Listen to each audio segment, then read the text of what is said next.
আজ সকালে ছেলেকে সঙ্গে করে চলে গেলাম মেট্রিকেশনকারী। ঘরের কিছু জিনিস কেনার ছিল।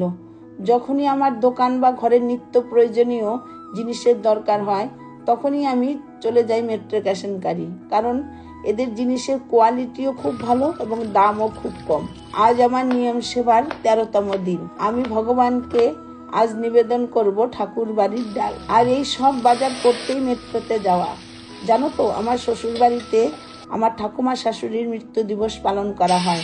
তাতে প্রায় 1 থেকে 150 লোক প্রসাদ সেবা করে।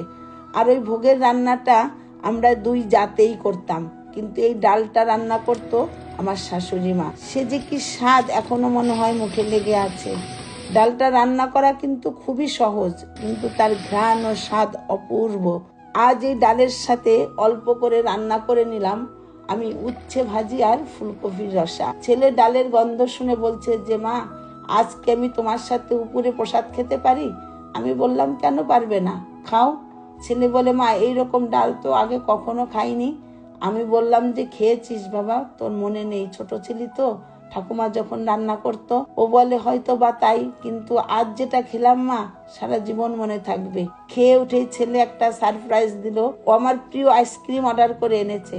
আমি তো এমনিতেই আইসক্রিম পাগল, তোমরা জানোই। হাতে পাওয়ার সঙ্গে সঙ্গেই ছেলের জন্য অপেক্ষা না করেই খাওয়া শুরু করে দিলাম।